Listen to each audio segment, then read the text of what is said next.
and show me what you got. And I'll show you what a Slayer really is. She came, she saw, she kicked everyone's ass. Find out more today on The Absent Friend Show.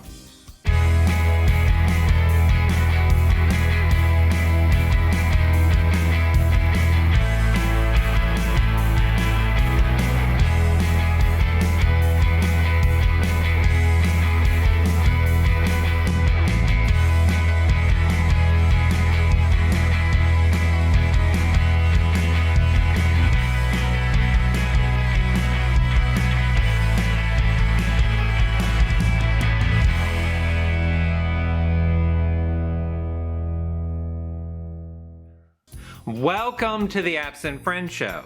I'm your absent friend, and today we are going to look at one of the most iconic girl superheroes to ever grace our television screens. I'm Buffy, the vampire slayer, and you are? Before we begin, be sure to subscribe to this channel and ring the bell to be alerted when new episodes are available. Buffy has had to deal with all sorts of adversaries, such as vampires, demons, giant insects, robots, rogue slayers, evil nerds, and even a giant blob dude thing. Ugh. But nothing compares to the big bad villains that Buffy must face at the end of each season. So let's look at the best and not so best of these epic fights from every season of the show. You sure? Now this is not gonna be pretty. We're talking violence, strong language. Also be aware of a major spoiler alert. If the apocalypse comes, beat me. So what happens when the government gets involved with the, what should we call them? The Otherworldly Menace. Yeah, that's good. You get the initiative. I think the writers may have watched one too many episodes of The X-Files. While this season gave us an awesome adversary for Buffy, and one of the most badass Buffy speeches, You really don't know what a slayer is. and of course her new hunky boyfriend, it didn't really deliver with the final villain. I think you're going to like it. To finally end him, she must combine her essence with the essences of the rest of the Scooby Gang, and the first Slayer to go all Super Sentai Slayer. Animus. Heart. Surface. Mind. By your powers combined, I am Captain Slayer! Very interesting. And put an end to Adam and the entire initiative program. Burn it down and salt the earth. For all the buildup the season gave us for this villain, the fight itself was a big letdown. Probably because Adam was defeated in the penultimate episode of the season and not in the finale like all the other big bads of the show. Are you up to this? I am.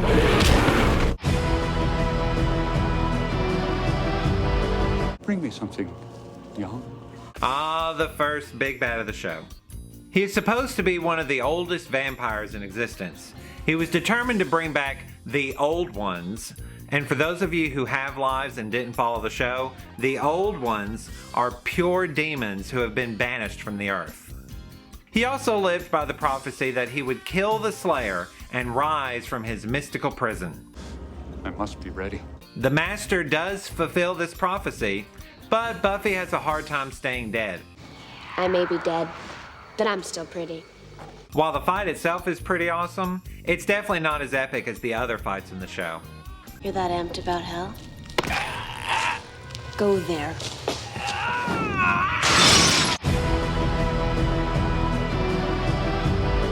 Usually Buffy has to fight her demons alone. In season 3, we are introduced to the mayor of Sunnydale, And boys, let's watch the swearing. who we learn wants to ascend to become a full-fledged snake-like demon. We're gonna need a bigger boat. Wait a minute, is he a demon or a Playboy centerfold? This battle plays out beautifully, and it's such an amazing sight to see all the students take up arms and battle all the evildoers who try to ruin their special day. Even Cordelia gets to stake a vampire like a pro. And what better way to end your high school career but by blowing up the entire building with the mayor inside? Well, gosh.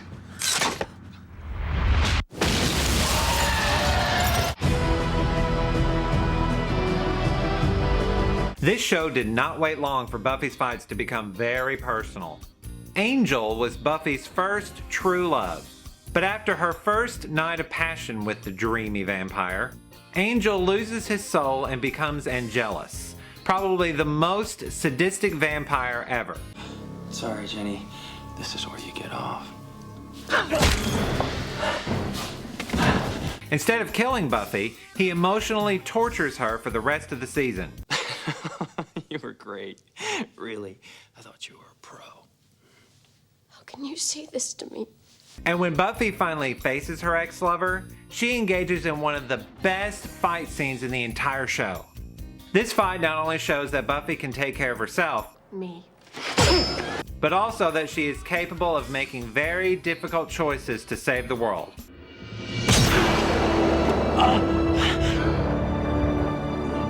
Just before Buffy deals the final blow, Angel's soul is returned, and what seems to be a happy ending turns into a horrible, tear-jerking tragedy. The sixth season of the show deals with some very big, relatable issues. Buffy deals with her own personal depression. It's wrong. I'm wrong. Tell me that I'm wrong, please. And enters into a very unhealthy relationship with Spike. Dawn, no longer the very special Key, deals with being ignored and develops a klepto problem. And Willow develops an addiction to magic. After hitting a low point, she seems to be recovering well until her girlfriend Tara is fatally shot by a stray bullet. Your shirt. Tara? This sends Willow into a magical rage to find and punish the guilty party. Bored now. Her anger builds and builds until she finally decides to end the world and end all suffering. Even though Buffy does get some combat with Willow, she is eventually stopped by her best friend Xander. Is this the master plan? You're gonna stop me by telling me you love me? Is it cheesy? Yes. Is it cliched and simple? Yes. Sometimes the simplest acts can be the most helpful. It's important because we all want a friend who will stick by us no matter what, and will always love us no matter what, and be there to pull us back from the darkest places we may sometimes end up in times of terrible grief. I love you.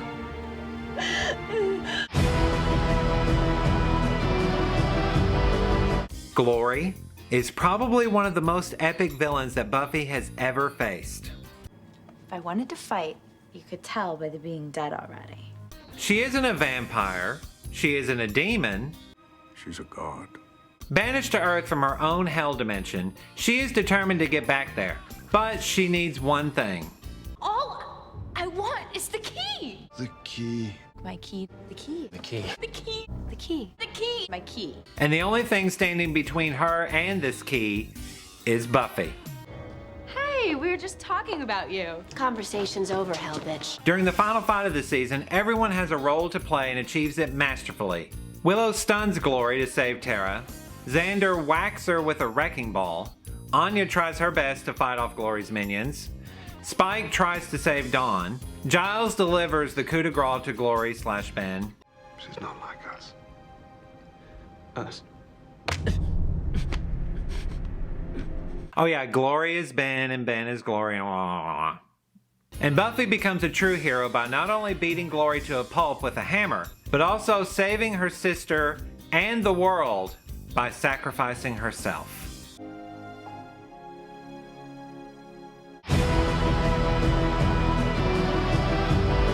Now, what makes this villain more epic than Glory? I am the thing the darkness fears. The first is incorporeal and unkillable. It will always exist no matter what. The whole good versus evil balancing the scales thing, I'm over it. Up to now, it has been dormant and non-threatening. However, it was able to build an army of uber vampires to take out not just Buffy, but the entire line of potential slayers once and for all. While most of the final season seems like there is no hope for winning, Buffy figures it out. What if you could have that power? Now. She, with the help of Willow, awakens every girl in the world to become a slayer. From now on, every girl in the world who might be a slayer will be a slayer. This entire scene encompasses everything this show is about. Empowering women. Are you ready to be strong? Buffy has evolved from a tiny little girl who chases the monsters Oh look, a bad guy. to a grown woman waging all-out war. Because we just became an army. We just declared war. She not only beats back the army of Ubervamps, but caves in the entire town to close the Hellmouth for good. And I still get chills on that final shot of Buffy smiling when she realizes she is not alone and the weight of the world is no longer on her shoulders. What are we gonna do now?